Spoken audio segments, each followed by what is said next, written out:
In 2009, Susan Boyle stunned the world on Britain's Got Talent. She sold millions of records and became an instant sensation. However, by 2022, everything had collapsed. For months, she was unable to talk due to a major stroke. She was accused of having every aspect of her life under the supervision of her management team. During shows, she passed out from weariness. Before she removed her social media accounts, online trolls made fun of her healing videos. Once a singer for presidents, the 64-year-old now finds it difficult to perform basic everyday chores. It is devastating to learn the reality about her present state. On April 1, 1961, Susan Boyle was born in the small Scottish village of Blackburn in West Lothian. In an overcrowded family of 11, she was the youngest and ninth kid. After serving in World War II, her father put in long hours at the Callure Mill, while her mother was employed as a shorthand typist. Up until her adolescence, Susan frequently squeezed in with her siblings, and the house always felt full with 4 brothers and 5 sisters sharing beds and, music, blankets. By 1961 standards, the pregnancy was dangerous and stressful, especially for a family already struggling with space bills, because her mother was already 47 when she became pregnant. Faith kept the Boyles together, nevertheless. Each week, they attended Massachusetts. Stories from Irish customs filled the house, and prayers, music, reverberated through the little rooms. In the local taverns, her father, Patrick, was well known for his cozy singing voice. However, the horror of World War II never completely left him, and he carried his grief from the conflict home. His PTSD occasionally manifested as unexpected rage or emotional outbursts. Although they were few, these incidents scared the kids. Later on, Susan talked about that period with profound comprehension. She was able to forgive him because she saw him as a man attempting to sustain his enormous family, music, on a miner's income while dealing with memories he never requested. She gained strength and empathy from the contrast between his happy public persona and his personal hardships. Music, she started to struggle again when she was just 5 years old. Sometimes she would have convulsions at the dinner table. Her siblings would fan her face and wait for her to return while she would be unconscious for several minutes. She had epilepsy, according to the doctors, but there were few treatments for it, and it was frequently left untreated. Her youth was disturbed by these seizures. They caused her to distance herself from music, friends, neglect school, and avoid social gatherings. She disliked going to school. She had trouble comprehending social cues and reading. Teachers frequently misinterpreted her conduct in the absence of an accurate diagnosis. She was constantly bullied by kids. They made fun of her speech, her attire, and her poor rate of learning. They cruelly called her Susie Simple, a moniker that lingered with her for years and caused severe emotional damage. She was frequently denied access to playground games and had her lunch taken away. Teachers ignored or failed to notice what was going on, thus her mother had to repeatedly intervene on behalf of her daughter. She didn't know how to win the struggle it felt like every day at school. She began to use music as an escape. She joined the parish choir at the age of 12, and singing hymns like a Maria brought her moments of calm that she hardly experienced otherwise. Her voice was quickly recognized by the choir director, who frequently assigned her solo roles. She consistently returned, even when her seizures disrupted rehearsals. Before returning to sing once more, she would hide in the vest until she felt better. Yes. She had a sense of belonging for the first time. She was able to ignore the suffering she brought from home and school because of the church's echo of her voice. At age 11, she participated in her first talent show after her mother urged her to do so after noticing her talent. She won by singing Cry Me a River. She gained confidence and saw what her life could be like after winning that prize. However, proper training was always out of reach and money was always scarce. She used a hairbrush as a microphone, believing the living room was a large stage, and imitating well-known singers like Shirley Bassey and Judy Garland to rehearse at home. In the hopes that someone would notice, she participated in little tournaments whenever she could. Even though everyone around her was telling her that her ambition was unattainable, those tiny successes kept it alive.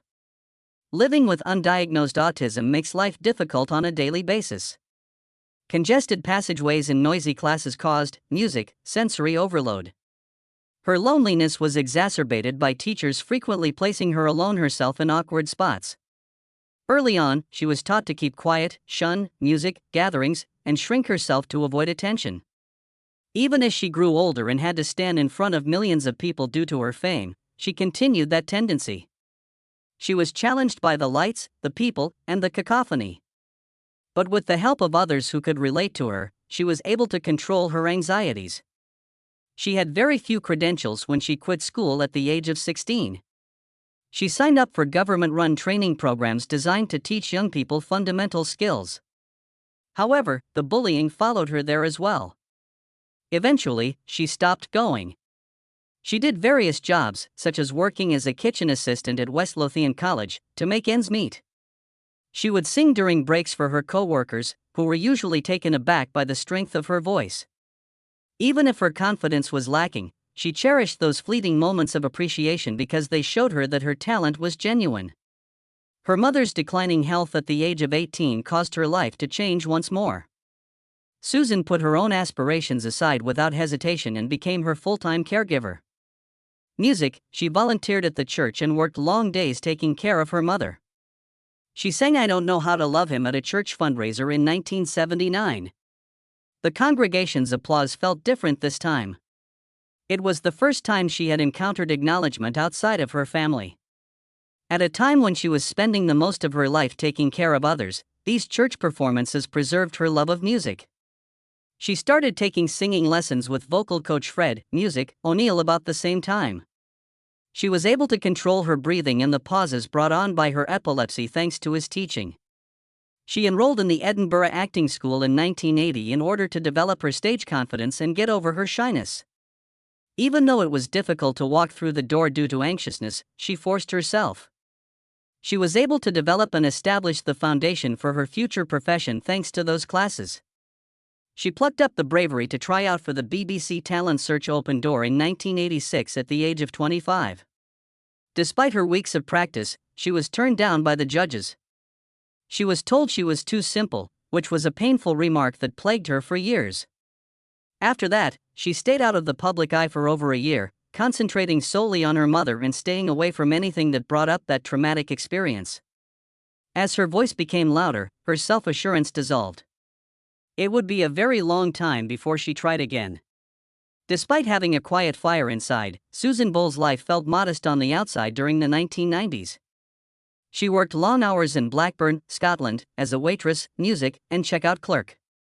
She returned home to tend to her dementia-stricken mother, Bridget Boyle. She would approach the karaoke microphone and music, sing every night as her shift finished and the pub patrons became heated and boisterous. Cat Song Memory was her favorite. She sang it so frequently that as soon as she entered, people began asking for it. No one thought her voice would get her anywhere, but it filled the room with something that seemed larger than the space. To save a little more for her dream, she occasionally skipped meals and saved every extra pound she earned. Singing mainly because it felt like breathing and not because anyone applauded, she continued to be bashful. Her compassionate heart and unwavering devotion to music were developed throughout those years, despite the fact that others around her never imagined she would sell millions of CDs.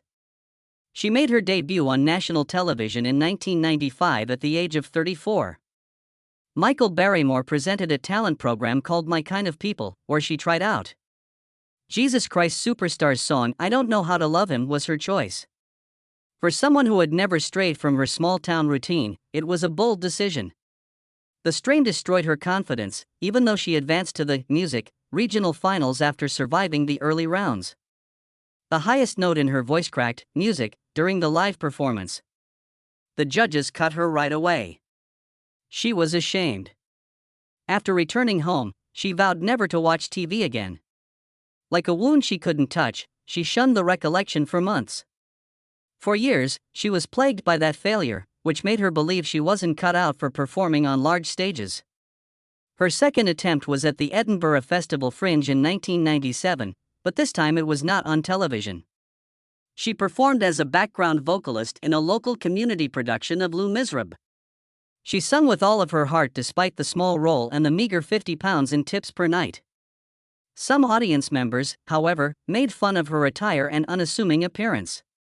Their remarks severely wounded her. She enjoyed performing, but every insult made her question if she should be on stage at all.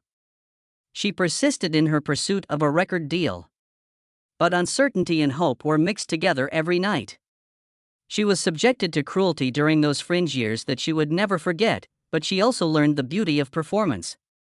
Susan became involved in church music when her father passed away in 2000. She sang at masses, joined the choir, and even organized special events at the Irish Knock Shrine. Her voice was able to find calm in her religion. But she had a difficult existence outside the church. Rent was hardly covered by money. She mailed demo cassettes to everyone she could find while living off of government assistance. The majority of businesses never responded. The few that did refused. She lived day to day for nearly 10 years, questioning whether the dream, music, she had cherished since childhood was really a wish. However, she was strengthened by her solitary life. She spoke with more depth and emotion, influenced by long-term patience, hope, and grief. Her life took a more sinister turn in 2002. A neighbor close to her house attacked her following a late-night performance of music at a pub. The attack made her frightened. Her windows and doors now have additional locks. She stopped going out unless absolutely necessary. Her world, music, contracted. She continued to sing in churches and at small neighborhood gatherings, but she was trailed by a shadow. Strangers made her nervous. She feared being seen. She feared getting hurt once more. She was altered by that experience long before she became famous. It made the thought of standing in front of a big crowd seem unattainable and showed her, music, how brittle safety could be.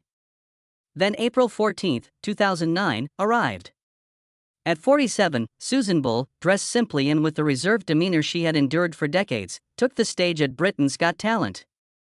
There was laughter and whispering in the audience. It seems that the judges were bored. However, everything changed as she sang, "I Dreamed a Dream," and opened her mouth. Her voice astonished everyone in the room with its 4-octave range, music. Simon Cowell, normally icy and abrasive, sat still. The crowd got up to stand. In a few weeks, the performance received over 100 million views after becoming viral. Strangers witnessed for the first time in music, her life, the reality she had been hiding for years. Her appearance was ridiculed before she sang. They fell hushed when she sang music. After wiping tears from her face, Amanda Holden, who had been dubious, apologized for anticipating the worst. The world was affected by the contrast between her voice's beauty and harsh expectations. Her audition came to represent the speed and accuracy of human judgment. She had an amazing journey through the show. At the time, she had the most votes from the people in the competition. 17 million people saw her live rendition of This Is the Moment, music. Fame, however, also brought harshness. Tabloids tried to discredit her by making fun of her appearance in harsh headlines. But her music reached new heights. By the end of 2009, her debut album had sold over 10 million copies, demonstrating that her skill was more powerful than any insult. But she was overcome by the pressure of sudden fame. Fans packed her hotel. Cameras tracked each move. She was admitted to the hospital after experiencing a severe panic episode that resembled a seizure.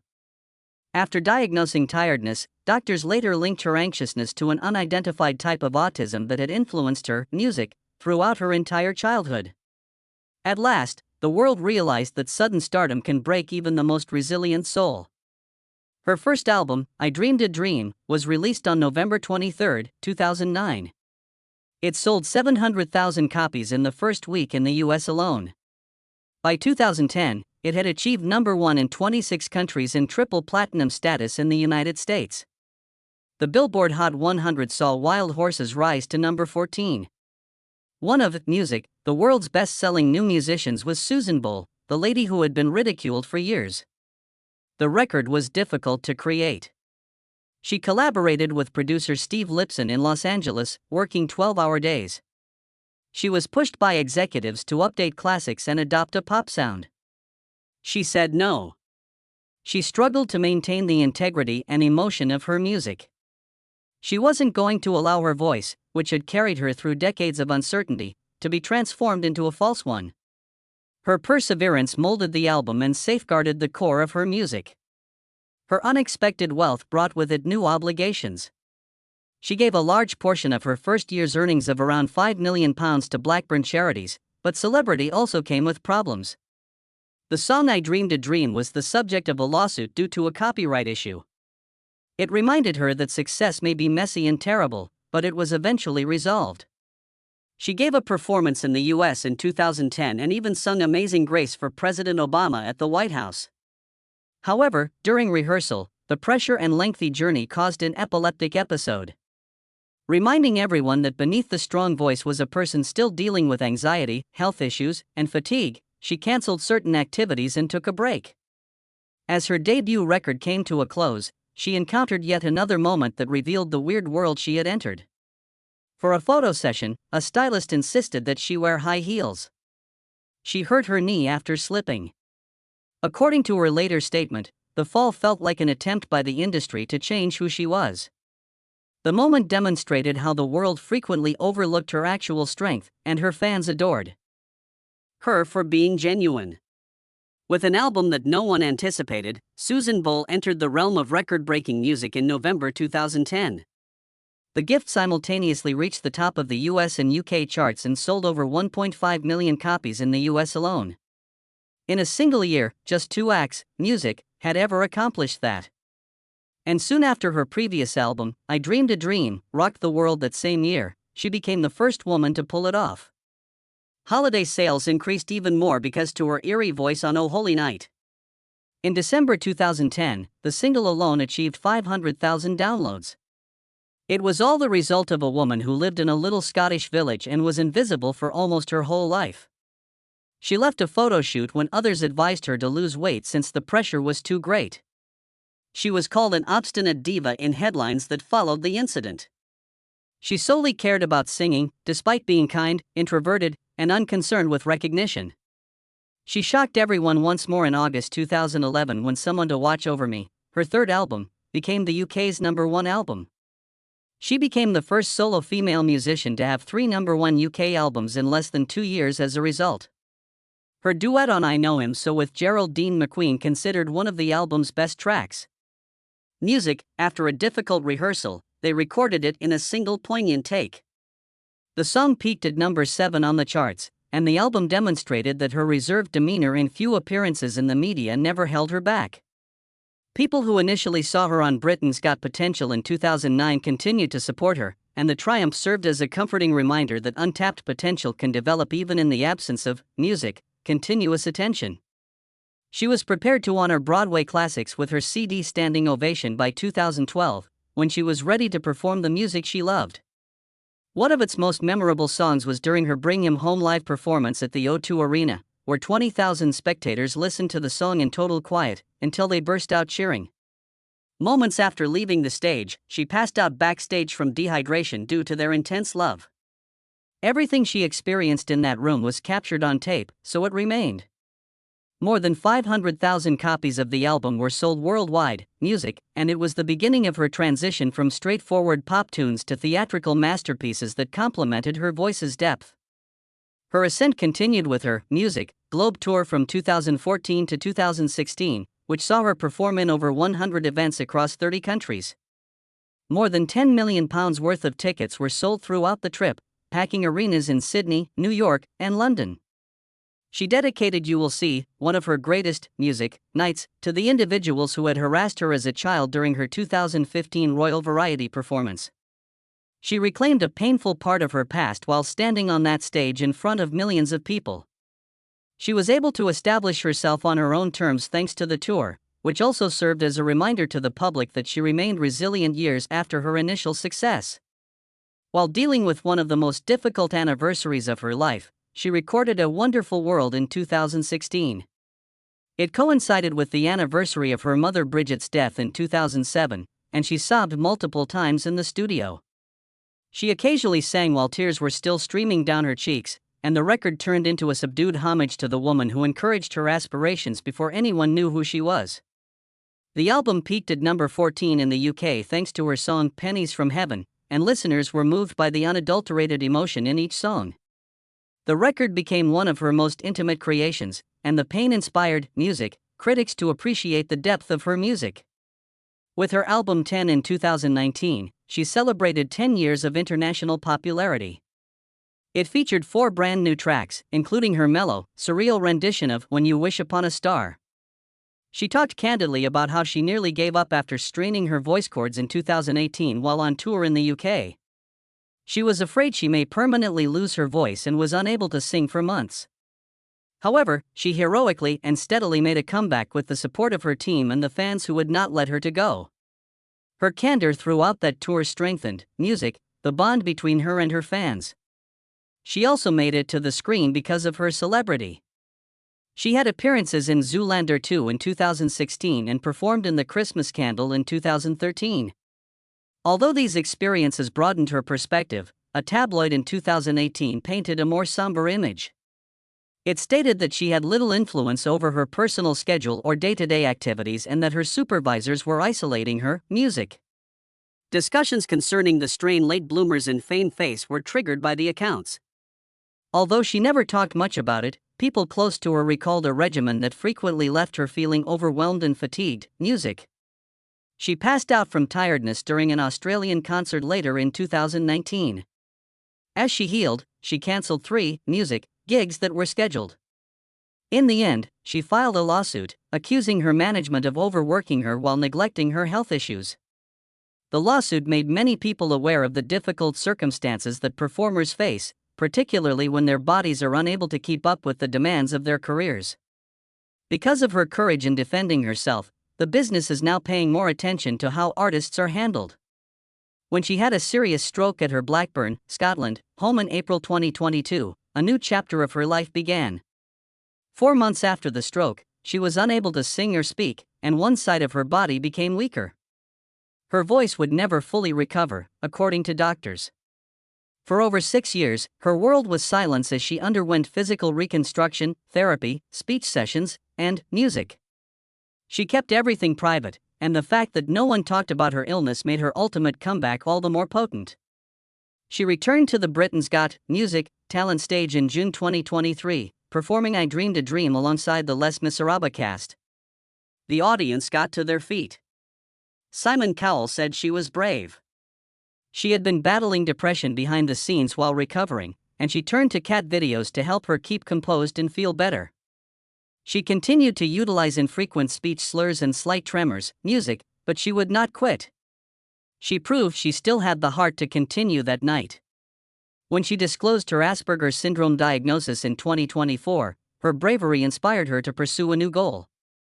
Earlier in her life, it had been misinterpreted as brain injury, and she talked candidly about it. She became a voice for autism awareness because of her candor, which ignited discussions everywhere.